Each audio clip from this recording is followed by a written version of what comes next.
오늘 살펴볼 말씀은 마태복음 2장의 상반부 부분입니다.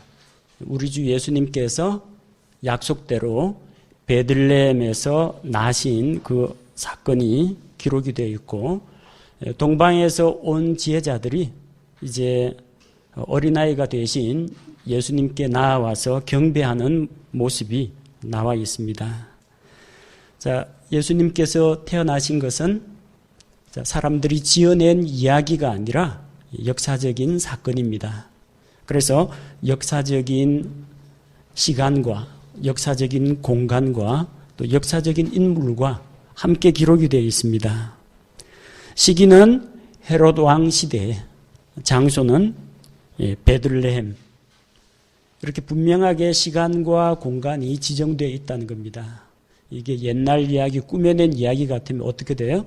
옛날 옛적에 한 어느 마을에 어떤 이름 모를 소년이 이런 식으로 이야기가 진행이 되면은 꾸며낸 이야기입니다. 이건 실화입니다. 역사적인 인물인 헤롯 왕, 그 헤롯 왕이 살던 시대에 일어난 이야기이고, 구체적인 지명 유대 땅 베들레헴이 거론되고 있습니다. 예수님께서 태어나신 것은 헤롯 왕이 유대 지방을 다스리던 그 시기의 일이라고 기록이 되어 있습니다. 성경에 헤롯 왕이 4사람이 나옵니다. 헷갈리지 말아야 됩니다. 성경에 4명의 헤롯 왕이 등장합니다. 첫 번째는 헤롯 대왕이라고 합니다. 아이가 된 예수님을 죽이려고 한 마태복음 2장에 등장하는 그 헤롯은 헤롯 대왕입니다. 그리고 그 뒤를 이어가지고 왕이 된 헤롯 대왕의 아들 헤롯 안티파스, 헤롯 안디바라고 기록이 되어 있죠. 헤롯 안디바는 예수님께서 사역을 하시던 그 당시에, 또 침례자 요한이 사역을 하던 그 당시에 유대 지방을 다스리던 왕이었습니다.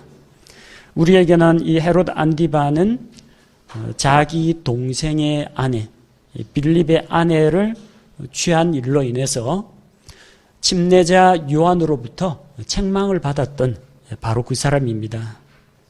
그래서 자기 딸이 헤롯 왕의 생일 잔치 때 춤을 추어서 왕과 하객들을 기쁘게 했을 때 상으로 무엇을 줄까 하니까 자기 어머니에게 물어보죠. 헤로디아의 자문을 구해서 침례자 요한의 목을 베어서 쟁반에 담아달라고 합니다. 그래서 침례자 요한을 죽였던 그 왕이 바로 헤롯 안디바입니다. 그 다음에 헤롯 아그리파 1세라는 사람이 있는데요. 이 헤롯 아그리파 1세는 사도행전 12장에서 등장합니다. 사도들 가운데 제일 먼저 순교한 사람이 세베대의 아들 야고보입니다. 야고보 사도가 헤롯에 의해서 칼로 죽임을 당했습니다. 유대인들이 이걸 기뻐하는 것을 보고 베드로도 잡아라 하는데 베드로는 천사가 옥문을 열고 탈출시킵니다. 그리고 이 헤롯 아그리파 1세는 이 두로와 시돈 사람들의 초청을 받아가지고 그들 앞에서 연설을 합니다. 이 전승에 의하면 헤롯 아그리파 1세는 아주 이 웅변술이 뛰어났다고 합니다. 그래서 두로와 시돈 사람들이 이 헤롯의 연설을 듣고 이것은 사람의 소리가 아니라 신의 목소리다, 이렇게 칭찬을 했을 때 헤롯이 영광을 하나님께 돌리지 않음으로 말미암아, 자기가 그 영광을 다 취함으로 말미암아 주의 천사가 치니까 벌레에게 먹혀서 죽었다고 기록이 되어 있습니다. 그 다음에 헤롯 아그리파 2세는 총독 베스도와 함께 사도 바울을 재판했던, 바울을 신문했던 그 왕입니다.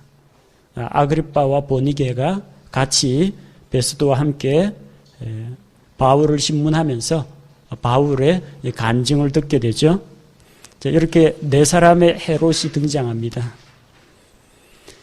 에돔 사람이고 유대인은 아니고 원래는 에서의 후손 에돔 사람인데 요한 히르카누스가 이두메 지방 에돔 사람들의 마을을 점령하면서 강제로 할례를 받게 하고 유대교로 강제 개종시켰기 때문에 이 핏줄은 에돔 계열이고요. 하지만 이 종교라든지 풍습은 유대인들의 풍습을 따라갑니다. 안타깝게도 이 에서의 후손 이 네 사람의 헤롯은 구원을 받지 못하고 인생을 마무리합니다. 헤롯 대왕에게 아이 예수님을 보내줬는데 예수님을 만나 경배하려고 하기보다는 잡아 죽이려고 하죠. 대언자들 가운데 가장 위대한 대언자라고 할 수 있는 율법과 대언자의 마지막 은혜의 시대에 들어가기 전 대언자 시대를 마무리 짓는 사람이 침례자 요한입니다. 여자가 낳은 이 가운데에서 침례자 요한보다 큰 이가 없다고 했습니다. 그 침례자 요한을 만나가지고 죄에 대해서 책망을 들었으면 회개하고 뉘우치고 돌아와야 되는데 요한을 죽여버리죠. 헤롯 안디바도 구원받을 길을 잃어버립니다. 자, 사도를 보내줬습니다. 사도 야고보, 베드로를 보내줬는데 야고보는 칼로 죽이고 베드로는 감옥에 가둬버립니다. 그리고 헤롯 아그리파 1세는 결국 벌레에게 먹혀가지고 죽는 신세가 됩니다. 헤롯 아그리파 2세는 거의 신약 서신의 대부분을 기록한 위대한 전도자 바울을 만났습니다. 바울로부터 직접 복음을 전해 듣고 간증도 들었습니다. 당신이 나처럼 이렇게 결박된 것만 제외하고는 나처럼 되기를 원합니다. 당신도 구원받기를 원합니다. 그랬는데 바울아 내가 미쳤도다. 내 많은 학문이 너를 미치게 한다. 내가 적은 말로 나를 권하여 그리스도인이 되게 할 뻔했다 하면서 결국 그리스도인이 되지는 않습니다. 참 하나님께서 좋은 사람들을 다 붙여주셨는데도 불구하고 하나님의 이런 은혜로운 초청을 거절함에 따라서 더 이상 역사상 성경 기록상 헤롯 가문의 이름은 등장하지가 않습니다. 참 안타깝고 아쉬운 일입니다. 자, 헤롯 왕 시대, 그러니까 헤롯 대왕 시대에 예수님께서 유대 땅 베들레헴에서 태어났습니다. 예수님이 태어나신 그 시기가 언제쯤인가? 보통 우리가 BC와 AD 해서 AD 1년에 예수님이 태어났다 이렇게 생각을 하는데 날짜 계산상에 착오가 있다는 걸 기억해 두시기 바랍니다. 예수님이 정확히 언제 태어났는지는 아는 사람이 없습니다. 예수님의 생일만큼이나 이걸 정확히 아는 사람이 없어요. 이거 알면은 또 사람들이 예수님 탄생 기념일이라니 메태생신이라느니 이런 기념 행사를 할지도 모릅니다. 그래서 우리가 몰라도 좋은 것은 하나님께서 성경에서 자세히 기록을 안 하십니다.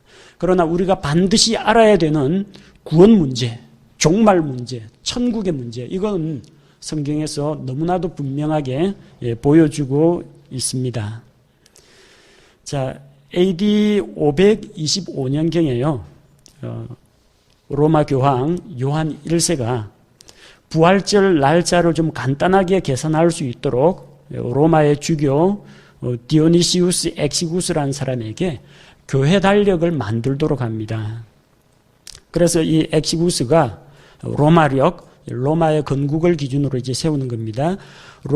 날짜를 계산하는데 로마력 754년을 AD 1년으로 삼았습니다. 왜냐하면 AD 754년에 헤롯이 죽은 것으로 이 사람이 알고 있었기 때문입니다. AD 1년이라고 삼았는데 이 연도에는 마이너스라든지 음수라든지 0이라는 그런 개념이 없습니다. AD 1년, BC 1년, 가운데 0년이 있는 건 아닙니다. 근데 나중에 역사 자료를 더 조사를 해보니까 예수님 탄생일을 로마력으로 754년이 아니라 750년으로 다시 계산을 했습니다. 왜냐하면 이 로마력 750년에 헤롯 왕이 죽은 것으로 역사 자료에서 나타났기 때문입니다. 그래서 4년이 밀리게 되었어요. 원래 AD 1년이 아니라 거기에서 4년을 뒤로 밉니다. 영년은 없습니다. 그래서 AD 1년에서 BC 1년, BC 2년, BC 3년, BC 4년. BC 4년이 예수님 탄생하신 그 해로 일반적으로 알려져 있는 겁니다. 그런데 이 당시 사람들이 이게 BC 4년이라고 생각한 것은 누가복음 2장하고 마태복음 2장을 정확하게 구별하지를 못했습니다. 그 사람들은 동방에서 온 지혜자들이 이 보물상자 가지고 베들레헴 마구간에 찾아간 것으로 일반적으로 그렇게 알고 있었습니다. 그러나 베들레헴 마구간에 찾아간 사람들은 들에서 양을 치던 목자들이었고 그들은 갓난아기 예수님께 경배했고요. 동방에서 온 지혜자들은 어린아이 예수님을 찾아갔습니다. 그래서 이 날짜를 계산할 때는 로마력 750년에 헤로드 왕이 죽었기 때문에 요 헤로드 왕이 죽을 요 무렵에 예수님이 갓난아기로 태어난 것으로 생각을 하고 BC 4년으로 잡은 것입니다. 근데 성경 기록을 보면은 동방에서 온 지혜자들의 말을 듣고 헤로드 왕이 베들레헴과 그 인근 지경에 있는 아이들 가운데 2살 밑으로 다 죽이도록 합니다. 왜냐하면 이 지혜자들에게 물어봐가지고 별이 나타난 때를 자세히 물어보니까 아이가 지금쯤 한 2살 정도 되었을 것이다. 넘지는 않았을 것이다. 그런 계산이 깔렸거든요. 뭐 정확하게 1살인지 2살인지는 알 수 없습니다. 그래서 이때 실제로 예수님이 태어났을 때 헤롯이 죽지 않았다는 겁니다. 예수님이 2살 정도 될 때까지 헤롯이 더 살았습니다. 그러면은 BC 4년이 아니라 그거보다 한 2년 정도 예수님이 더 이전에 태어나야 맞습니다. 그래서 계산을 하자면 BC 6년경에 태어났다고 보는 것이 옳습니다. AD란 말, BC란 말 우리 자주 사용하죠. BC라는 말은 이제 Before Christ, 예수 그리스도께서 오시기 전을 이야기하고요. AD라는 것은 아노 도미니라고 해서 라틴어로 우리 주님의 날, 그런 뜻입니다. 누구든지 예수 그리스도를 만나면 BC에서 AD로 올라갑니다. 우리가 예수님을 모르고 죄 가운데 있을 때는 Before Christ, 예수님 없이 살던 예수님을 만나기 이전의 사람입니다. 그러나 예수 그리스도를 믿고 구원받으면 그때는 우리 주님과 함께하는 그런 날이 시작이 됩니다. 예수님께서 탄생하신 장소도 기록이 되어 있습니다. 베들레헴, 유대 땅 베들레헴, 구체적인 지명이 있습니다.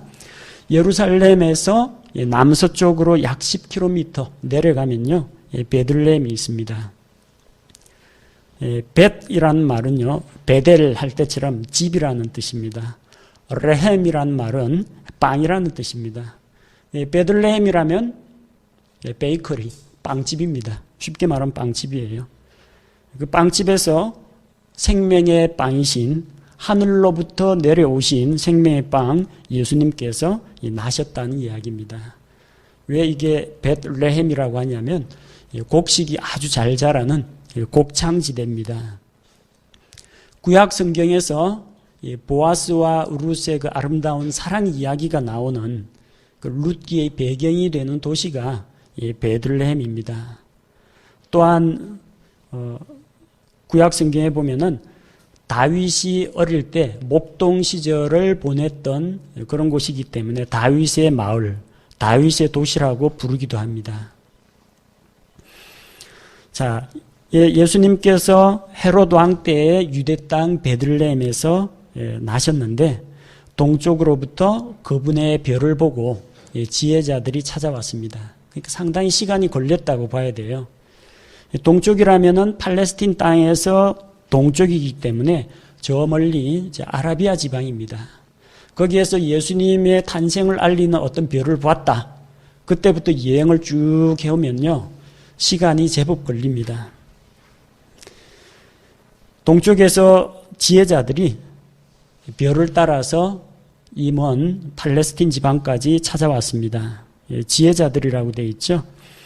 개혁에서는 동방 박사라고 했는데 이 박사가 무슨 박사학위 받은 그런 사람은 아닙니다. 그리스어에서는 마고스라고 부릅니다. 마고스란 말은 페르시아에서 가장 뛰어난 지혜자를 일컫는 말이 이제 마고스입니다. 이 마고스라는 말에서 뭐 매직이라든지 뭐 마법이라는 게 나왔다고 해서 사람들 가운데에서는 이 동방에서 온 지혜자가 마술사나 아니면은 하늘의 별을 보고 길흉을 판단하는 점성술사가 아닌가 그렇게 생각하는 사람들이 있는데 페르시아에서는 천문학도 발달해 있습니다.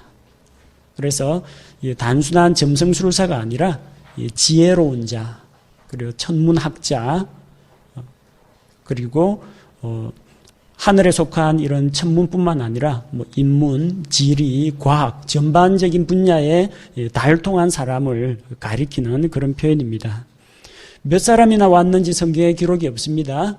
찬송가에는 동방박사 세 사람 그러는데 왜 세 사람이라고 하냐면 황금과 유향과 몰약 이 선물이 세 가지니까 아마 세 사람인가 보다라고 생각하는데 성경에는 이 동방에서 온 지혜자들의 무리가 몇 명인지 기록이 안 되어 있습니다. 두 사람 이상인 건 맞는데 4명인지 5명인지 3명인지 알 방법은 없습니다. 왜냐하면 가지고 온 선물을 뭐 두세 사람이서 같이 드렸을 수도 있고요. 또 선물의 종류가 3가지였다라는 것만 알 수가 있지 1인당 선물을 한 가지씩 바쳤다는 그런 기록도 성경에는 없습니다. 우리는 그냥 성경에서 이야기하는 데까지만 알고 계시면 됩니다. 찬송가는 성경이 아닙니다. 와서 그들이 유대인들의 왕으로 태어나신 분이 어디 계시냐 이런 질문을 던졌습니다. 유대인들의 왕, 마태복음의 주제입니다. 왕으로 오신 예수 그리스도를 전하는 복음서가 마태복음이죠. 그래서 이 지혜자들도 유대인들의 왕이라는 표현을 사용하고 있습니다. 바빌론 포로기 이후에 세계 각처에 흩어져 있던 유대인들은 오실 메시아가 장차 유대인들의 왕으로 오신다. 그 나라를 다시 회복시키신다. 이렇게 전파했기 때문에 이방 나라에서도 오실 메시아와 같은 용어, 메시아와 똑같은 용어가 유대인의 왕이라는 표현입니다. 마태는 유대인들을 대상으로 예수님께서 그 약속대로 오시는 메시아, 그리고 이민족의 지배하에서 우리를 구원해 주실 그런 다스리시는 왕, 이스라엘의 영원한 지도자이신 이 메시아 그리스도를 기다렸기 때문에 유대인의 왕이라는 표현을 자주 사용합니다. 자, 우리가 동쪽에서 그분의 별을 보고 그분께 경배하러 왔다고 했습니다. 그분의 별이라는 것은 민수기 24장 17절에 보면은 다스리는 자, 야곱에게서 한 다스리는 자 메시아가 올 때에는 야곱에게서 한 별이 나온다고 했습니다. 이 한 별, 일반적인 하늘에 있는 행성을 말하는 게 아니고요. or star라는 게 대문자로 되어 있습니다. 뭔가 특별한 존재, 신성을 가진 존재를 나타낼 때 대문자를 사용하는데 한 별이 나온다는 것이 물리 천체적인 현상으로서의 한 별인 동시에 하늘에 있는 높고 영화로운 존재가 오신다라는 그런 의미도 됩니다. 근데 이게 과연 저 하늘에 그냥 떠도는 어떤 천체의 운행 주기를 가지고 있는 그 별인지 아니면 어떤 영광스러운 광채의 빛인지에 대해서는 학자들마다 견해가 조금씩 다릅니다. 이걸 자연 천체 현상으로 보기가 힘든 이유는요. 예루살렘까지 올 때는 별을 보고 찾아왔어요.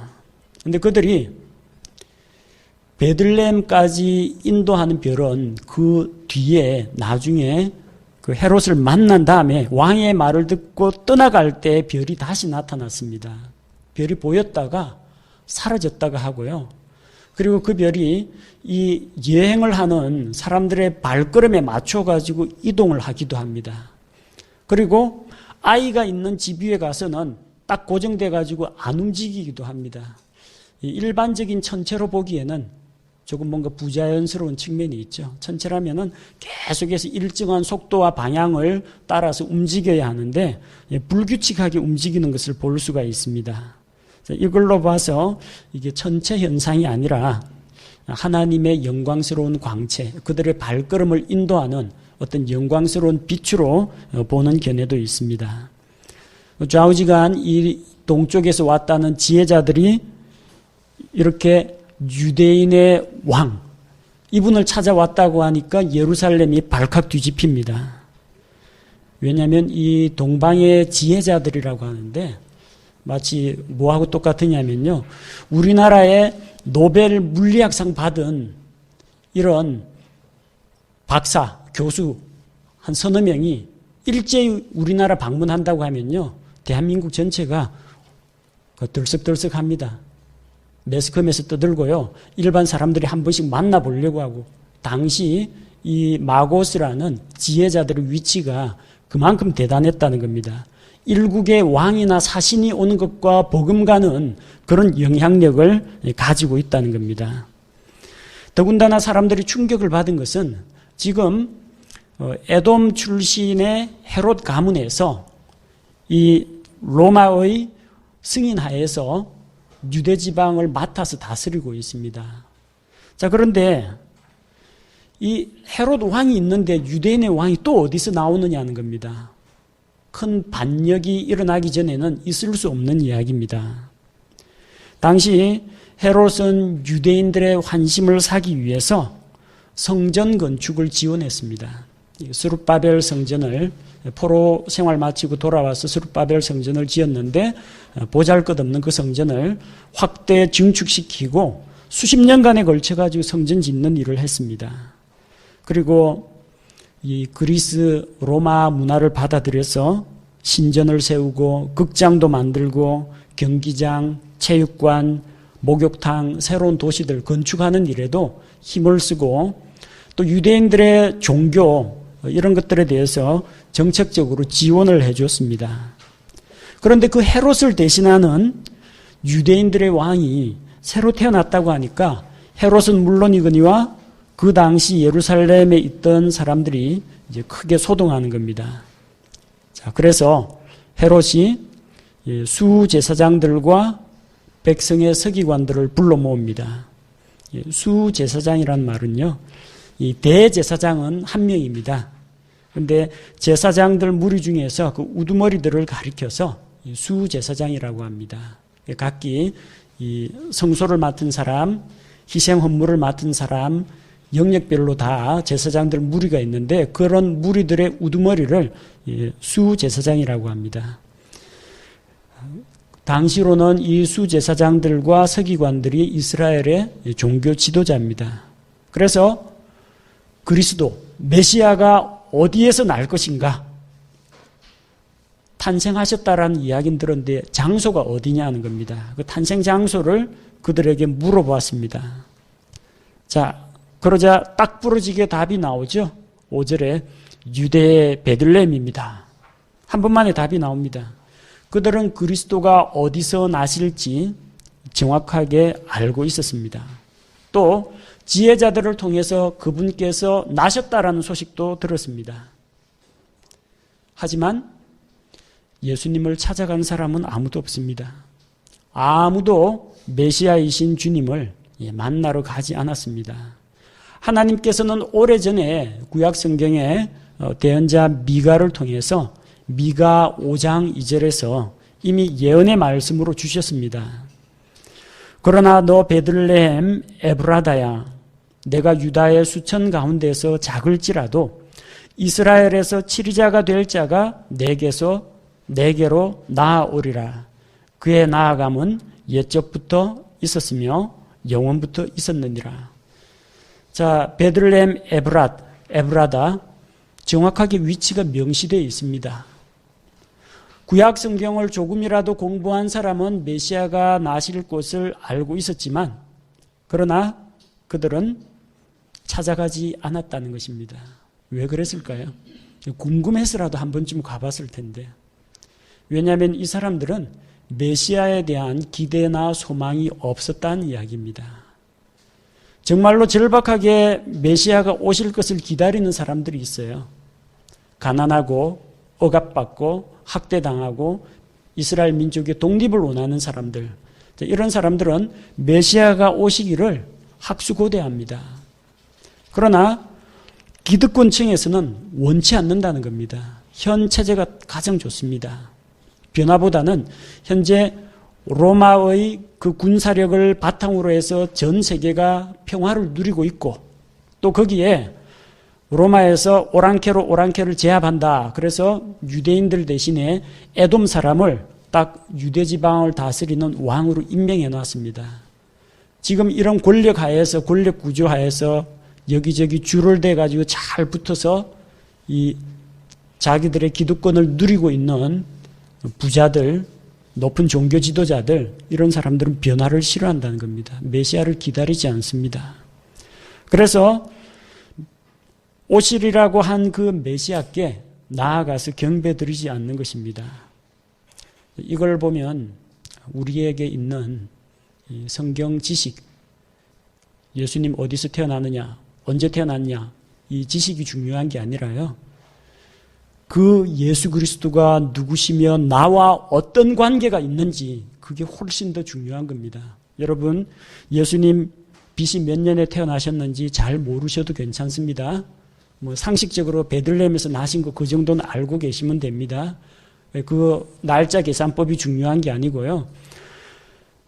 그렇게 하나님의 아들께서 사람의 모양으로 이 세상에 오셨는데 내가 그분을 만났는지, 개인의 구세주로 영접했는지, 일상생활 가운데에서 내가 예수 그리스도를 의지하고 살아가는지, 그게 더 중요한 겁니다. 그러지 않으면요, 수제사장들과 서기관들처럼 그리스도에 대한 예언, 그리스도에 대한 지식은 풍성하지만 그 지식이 결코 그들과 하나님 사이를 원만하게 만들지도 못하고 그 지식이 그들을 구원하지 못한다는 겁니다. 자, 간사한 헤롯이 지혜자들에게 물어봅니다. 다른 사람은 알 수 없도록 은밀히 지혜자들을 불러서 그 별이 나타난 때를 묻습니다. 지금 저 아라비아에서 여기까지 오느라고 시간이 많이 경과했겠죠. 그 별이 처음 나타난 때가 언제인가 하는 겁니다. 그것만 알면은 대충 지금 유대인의 왕으로 태어난 그 그리스도의 나이를 추산할 수가 있기 때문입니다. 그래서 어느 정도 자랐을지 계산해가지고 잡아 죽이려고 하는 겁니다. 하지만 자기의 본심은 감추고 있습니다. 8절에 자, 아이를 찾거든, 가서 찾거든 내게 다시 말을 전해달라. 그래서 나도 가서 그에게 경배하게 하라. 거짓말이죠. 그는 주님께 경배할 마음이 전혀 없었습니다. 자, 이 헤롯의 관심사는 그리스도라고 하는 그 메시아가 지금 베들레헴 어느 집에 있으며 나이가 어느 정도 되었는지 그것만 알면 됩니다. 그럼 군사들을 보내가지고 죽이면 자기의 왕권이 보장될 것이다. 그렇게 믿고 있습니다. 예수님을 찾는 사람들이 더러 있습니다. 기득권을 가지고 있는 종교 지도자들은 찾지 않습니다. 그런데 찾는 사람이 있어요. 누가 찾아요? 헤롯이 찾습니다. 자기에게 해가 될까 봐 예수님을 해치기 위해서 찾습니다. 자, 이 헤롯을 만난 다음에 이 지혜자들은 서기관들과 수제사장들이 가르쳐 주는 대로 베들레헴으로 내려갑니다. 자, 9절에 보니까 왕의 말을 듣고 떠나가는데 동쪽에서 그들이 보았던 그 별이 그들보다 앞서가면서 길을 인도합니다. 원래는 동쪽에서 서쪽으로 움직이는 별을 따라왔어요. 그래서 이스라엘의 정치, 종교, 행정의 중심지인 예루살렘까지 왔습니다. 근데 예루살렘에서는 별이 안 보입니다. 별이 보였다면 계속 별만 따라다니면 됐죠. 어디 계시냐, 유대인들의 왕이 어디 계시냐 물어볼 필요가 없죠. 이 별이 예루살렘에서 사라졌어요.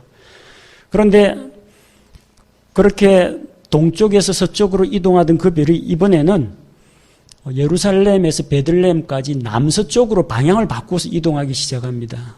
누가 봐도 이런 별의 국지적인 이런 움직임은 천체 현상하고는 조금 거리가 먼 것으로 보입니다.